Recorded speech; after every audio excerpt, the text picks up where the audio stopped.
અનેક મહાનુભાવોનો જન્મ થતો હોય છે. એ વ્યક્તિ એટલે કે માતા, બહેન, દીકરીને વેચવું એ ખરેખર ખૂબ મોટું પાપ છે.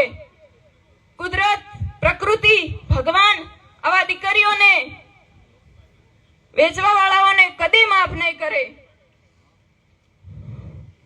દારૂની વાત કરીએ તો દારૂ પણ સમાજમાં ખૂબ મોટા પાયે વાપરવામાં આવતો હોય છે. જે વ્યસન ન કરતા હોય એ છોકરાઓ પણ વ્યસન કરતા ટેવાઈ જતા હોય છે અને એમના જ લીધે પરિવારમાં સારી રીતે રહી શકાતું નથી. ડીજે ની વાત કરીએ તો ડીજે એ આજના જમાનાની અંદર એક ફેશન બની ગઈ છે. આપણો પ્રસંગ ડીજે લાવીએ અને સારી રીતે શોભી ઉઠે એવું નથી. આપણી જૂની રીત રિવાજ અને જૂની પરંપરા પ્રમાણે ઢોલકીના તાલથી જ આપણો પ્રસંગ ખીલી ઉઠતો હોય છે. તો ડીજે વગાડવાથી, ડીજેના ફૂલ અવાજ કરવાથી પ્રકૃતિ પર રહેતા તમામ પદાર્થોને નુકસાન થતું હોય છે. જેથી કરીને ડીજે ન લાવવું જોઈએ.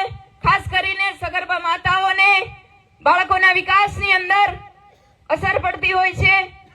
ઘરડા માણસોમાં જીવ જતો રહેતો હોય છે અને બીજી પણ અનેક પ્રકારની મુશ્કેલીઓનો સામનો કરવો પડે છે. પ્રકૃતિ પર રહેતા તમામ સજીવોને તો નુકસાન થાય છે, પણ નિર્જીવ વસ્તુઓને પણ નુકસાન થાય છે.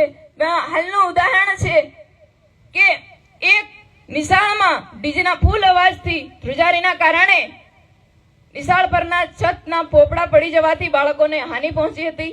માટે આપ સૌને હું કહેવા માંગુ છું કે આપણો આ દહેજ, દારૂ અને ડીજે બંધ થવું જોઈએ.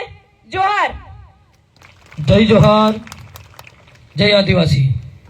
ખૂબ સરસ. દીકરી માટે જોરદાર તાલીઓ થઈ જાય. આપણા સમાજ માટે આપણા કુરિવાજો અને બદીઓ તે આપણો સમાજ ખતબદલ છે એના માટે આપણને વાકેફ કર્યા છે. અને હવે હું વિનંતી કરીશ આપણા સમાજ માટે જેઓ રમણભાઈ રમસુભાઈ વળવી ચેડિયા ગામના છે, સમાજ માટે ગામની અંદર 2 લાખ રૂપિયાની લાઇબ્રેરી આપી છે, તેમનો સન્માન માનનીય અધ્યક્ષ શ્રી કુબેરભાઈ ડિંડોના હસ્તે કરવામાં આવે.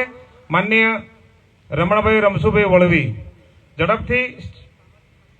અચ્છા, ચાલો, એ ઉપસ્થિત થયા નથી. અમરસિંહભાઈ ભાભોર આંતરસુબા તેઓ પણ ગામને ટ્રેક્ટર, ટોલી ને કલટી એ આપેલ છે. ત્યારે માનનીય મંત્રી સાહેબના હસ્તે તેમનો શાલ અને ફૂલ બુકે આપીને સન્માન